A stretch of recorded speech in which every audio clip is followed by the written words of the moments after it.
Welcome back to Area DMG. I'm your host, Philip Wesley, the Mile High Mouth, and for today's episode of Suki Nihon, or rather, Animation is Art, we're looking at Adventure Time, episode 37 of season 7, Father-Daughter Card Wars. Okay, Card Wars is a pretty great little episode. I played Magic the Gathering and Magi Nation and the Pokemon card game back in the day. Nowadays I play a bit of Dominion, and I can kind of feel a little bit. I feel and associate with part of Card Wars. Also, I think it's a great little game. I like have you played Lords of Waterdeep? There are some amazing things in the expansion that allow you to just mess with your opponents. It's just beautiful. Anyways, let's talk a little bit about Father-Daughter Card Wars. It starts where Jake and Charlie, one of his kids, are in a boat with BMO, and she's showing like a little tarot card reading to BMO, and then she's talking to Jake, and she's like, "Oh, should I call you Papa? That's a weird thing to say, Papa." Well, actually, he says something about like he pulls out the little pig, I floop the pig, and she's like, "That's a weird thing to say, Papa," because, well, really. He wants her to learn Card Wars so that they can go to a doubles tournament, so he can put aside his old rage from the 20s to go into his next decade of things.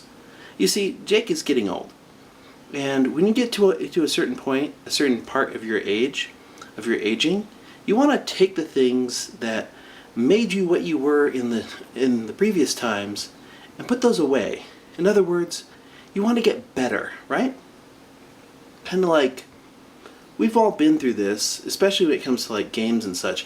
I'm the person who will play Monopoly for 6 hours, and even if I don't win, I will do my best to make sure that the people who beat me don't win by much.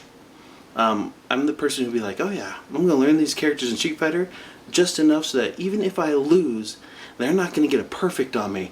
I will ruin your perfect." Bah! That's just kind of what I want to do. It's kind of a scorched earth thing. But here's the thing. I always just look at these as games. Sometimes people get too attached to a game and it causes all sorts of horrible drama. But I'm not really a drama person. Jake is. Anyways, Jake is talking about like the rules of the game, and we get a flashback to the last time he played it professionally. And you get a little look at Jake's temper, essentially. And he's a very sore winner and a very sore loser. Oh, there's a couple funny points. When Jake pulls out the little pig card, BMO's like, "No Card Wars!" And then BMO jumps off the boat. Jake throws a little life preserver down, and he's like, BMO is always fine. Which is true. Horrible things can happen to BMO, and BMO comes back from those. Anyways, Jake convinces Charlie to play Card Wars with him by giving Charlie one of his bones, which is kind of creepy, because she does tarot card reading stuff, and for like a thing she does later on in there, she needs the hair of the mother, bone of the father. Interesting. Anyways, they land on this island, and you meet a bunch of different things there, and you essentially meet Grand Prix and I think it's like, what's the name of it? It starts with an M. I really should have written it down in my notes. Like Merrick, something like that. You meet one of Jake's exes, who is apparently dating Grand Prix, who is a giant cat. You can I know, Soup, a cat. You can kind of get why Jake doesn't like cats now.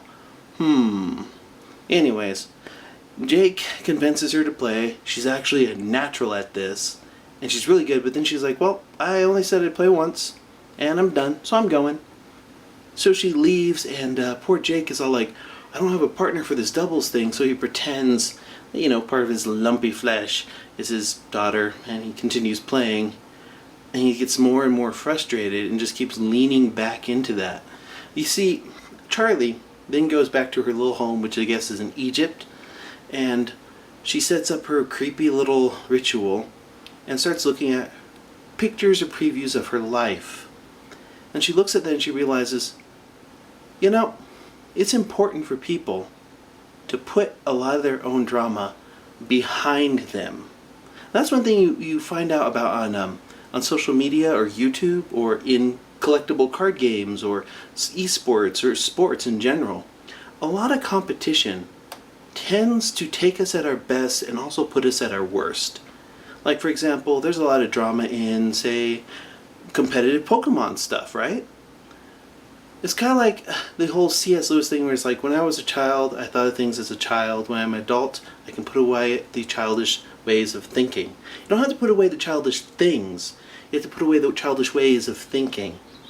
It's not mature for a person to take things so personally for games when they really don't mean all too much. I mean, I take stuff seriously. I like animation and video games and all that, and I do take it seriously. But I'm not going to let it ruin my composure. I'm not going to let it stress me out as much as this does to a lot of people. You know? And one of the reasons Charlie doesn't want to play the game is because she's like, there's too many rules. That was kind of interesting. Anyway, she looks at that, looks at her future life. Apparently she dates a cat at some point and then has a cat. And then she's older, and about 90 years old, she's like, I'm actually content with how my life turns out. I'm good. And I can put away stuff that's going to happen in the past and in the future because I know of this perspective. In other words, when you're older, it's okay, Soup. When you're older, you can take things and put them behind you, essentially. You can grow up out of stuff. I mean, we all did things when we were younger, when we were in our 20s or whatnot. Ooh, looking back at older reviews or fights between different sites or a heck of a lot of poetry. I can go and say, hey, you know what? I'm not that person anymore. I don't have to be that person anymore. And after doing a little strange right, she decides, you know what? I'm going to go help my dad. So she does. And they lose. Sorry, spoiler. Grand Prix and Marker. I keep forgetting the horse's name. It starts with an M. Oh, his daughter, Jake's daughter's like, oh, you have a type. Yeah. Anyways, they lose, but Jake learns to lose gracefully. You know, the whole good game. And then at the end of this, he's burying his 20-year-old self. And BMO is fine. BMO is always fine. And he's like, yeah. It's kind of funny because the entire point of this one is that sometimes you just have to put childish rage away and grow up. Not everything's about you. Not everything is that important. Some things are important. You have to look at how things affect you and then decide. When you're younger and more emotionally unsteady, you can be compassionate and fiery about things, even stupid little things. But when you get older, you kind of have to put those away. You have to be like, well, okay, so that person got a good deal with something. I didn't. Oh well, I still have this thing. Or, how does this affect me? I kind of like how the founders put it. What neither picks my pocket or takes my life doesn't really affect me. Kind of. I mean, you have to be more reliant on your own self. It's putting that away. You don't have to be a huge ball of rage all the time. And that's what I like about Adventure Time. There's lessons. Most kids will watch this and be like, oh, okay, yeah, this is a funny episode. And there are some funny spots in it. I really like the character designs, and I'd like to see more Grand Prix. I think he's a hilarious character design. I would love to see him as a pop figurine or a plush toy. He is just well designed. He's cute. He's adorable. It's a giant cat. Giant cat. But yeah, other than that, I thought it was a pretty good episode. What'd you think of this episode? What'd you take from it?